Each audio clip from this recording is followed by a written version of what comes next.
Hello friends, आप सभी को हिंदी दिवस की हार्दिक शुभकामनाएं। जैसा कि आज हिंदी दिवस है और हिंदी दिवस क्यों मनाया जाता है, इसी बारे में इस वीडियो में हम बात करेंगे। भारत की स्वतंत्रता के बाद सबसे बड़ा सवाल था राष्ट्रभाषा को लेके।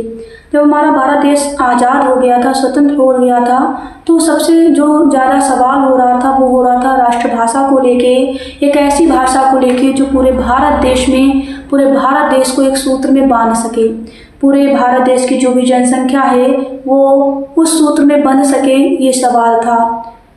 क्योंकि हमारे भारत देश में सबसे ज़्यादा विशाल जनसंख्या में बोली जाने वाली भाषा और समझी जाने वाली भाषा हिंदी इसका दावेदार रही।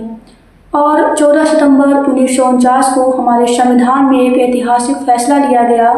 हमारे जो भी संविधान के जो निर्माणकर्ता थे, जो निर्माता थे, उन्होंने अनुच्छेद 343 के तहत हिंदी को, देवनागरी लिपि में लिखी गई हिंदी भाषा को एक आधिकारिक भाषा का दर्जा दिया, एक राजभाषा का दर्जा दिया।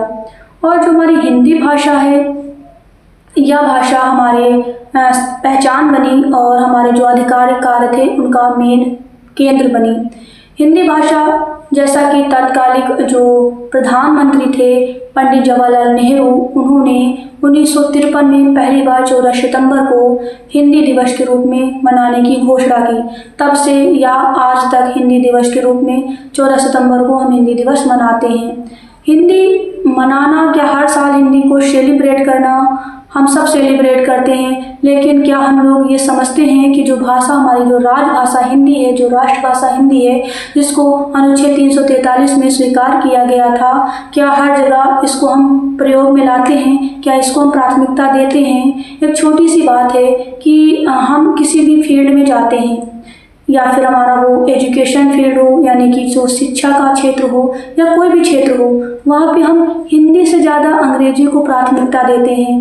एक छोटी सी बात कहेंगे इस वीडियो में कि अगर हमें किसी प्राइवेट सेक्टर में एक टीचिंग के पर्पज़ से जाते हैं, यानी पढ़ाने के उद्देश्य से जाते हैं, तो वहाँ पे जब हमारा डेमो होता है, जब हमारा साक्षात्कार होता है, यानी कि हमारा जब इंटरव्यू होता है, तो वहाँ पे हमसे ये पूछा जाता है, ये सवाल किया जाता है कि आपको इंग्लिश आती है, आप इंग्लिश कन्वर्सेशन कर लेंगे, आप बच्चों से इंग्लिश में बात कर लेंगे, ये सवाल होता है।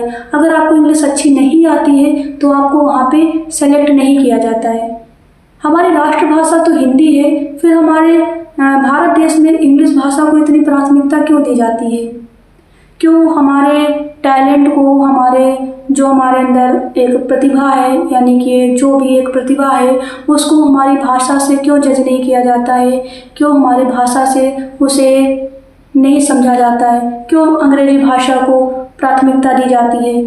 क्या कुछ लोग जो इंग्लिश भाषा का नॉलेज होता है, 2-4 वर्ड इंग्लिश में बोल देते हैं, उनको टैलेंटेड समझा जाता है, और जिनको हिंदी भाषा का ज्ञान होते हुए भी अगर उनको अंग्रेजी भाषा नहीं आती है तो वो बेकार समझे जाते हैं। उनको क्या समझा जाता है? मूर्ख समझा जाता है कि वो एक टैलेंटेड शिक्षक नहीं है। ऐसा क्यों होता है? आज हमारे देश के जो प्रथम नागरिक राष्ट्रपति को माना जाता है, वो भी हिंदी भाषा में बात करते हैं। हमारे देश के प्रधानमंत्री, वो भी हिंदी भाषा में बात करते हैं। हमारे उत्तर प्रदेश के मुख्यमंत्री, वो भी हिंदी भाषा में बात करते हैं। जब देश का प्रथम नागरिक हमारी हिंदी भाषा में बात करता है और हम सब इंग्लिश भाषा को प्राथमिकता देते हैं। नौकरी हमारे जीवन की, हमारी लाइफ की एक सबसे छोटा हिस्सा होती है, उसको पाने के लिए हमें अंग्रेजी भाषा सीखना जरूरी है। अगर हम किसी प्राइवेट फील्ड में, सेक्टर में जाते हैं, वहाँ पे अगर हमको अंग्रेजी नहीं आती है तो क्या हमारा चयन नहीं हो सकता है? हमारे जो देश के जो सबसे विख्यात जो अध्यापक हैं, यानी टीचर हैं, खान सर की बात कर लेते हैं, जिन्होंने अपनी भाषा को प्राथमिकता दी, और आज पूरा भारत देश उनकी एजुकेशन को, यानी उनकी शिक्षा जो दे रहे हैं, उसको बड़े ही अच्छे ढंग से सारे विद्यार्थी देखते हैं, पढ़ते हैं और ज्ञान अर्जित करते हैं। उनसे ये सवाल क्यों नहीं किया जाता है कि वो अपनी भाषा, जो राष्ट्रभाषा, हमारी राजभाषा हिंदी है, वो ना बोल के वो इंग्लिश में बात करें? ऐसा क्यों है? नहीं है। उन्होंने अपनी भाषा को प्राथमिकता दी और हम सब अंग्रेजी को प्राथमिकता देते हैं कि अंग्रेजी नहीं आएगी तो लाइफ में कुछ नहीं किया जा सकता। ऐसा क्यों है? ये सवाल हमारा है और सबका होना चाहिए क्यों हम अंग्रेजी को इतनी प्राथमिकता देते हैं? क्या अंग्रेजी भाषा नहीं आएगी तो क्या लाइफ में हम कुछ नहीं कर सकते? या अगर हमें अंग्रेजी नहीं आती है तो हमें ज्ञान नहीं है, या फिर हम लाइफ में कुछ कर नहीं सकते? ऐसा क्यों होता है? क्यों हमारी राष्ट्रभाषा हिंदी होते हुए भी हम अंग्रेजी के पीछे भागते हैं, इंग्लिश बोलना चाहते हैं? आजकल हर बच्चे से सवाल किया जाता है, उसको ये सिखाया जाता है कि इंग्लिश बहुत इम्पॉर्टेंट है, जबकि हमारी राष्ट्रभाषा हिंदी है। क्यों ये नहीं कहा जाता है कि सबसे पहले हमें राष्ट्रभाषा आनी चाहिए, जो हमारी हिंदी है हमें सबसे पहले उसे बोलना आना चाहिए?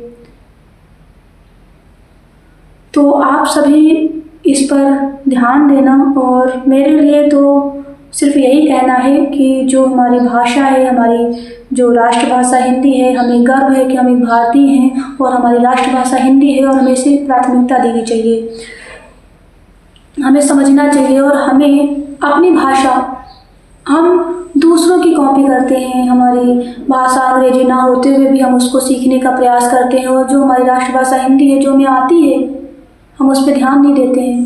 कहते हैं जो चीज़ हमें आती है उस पर हम ध्यान नहीं देते, जो नहीं आती है उसको लेके परेशान होते हैं।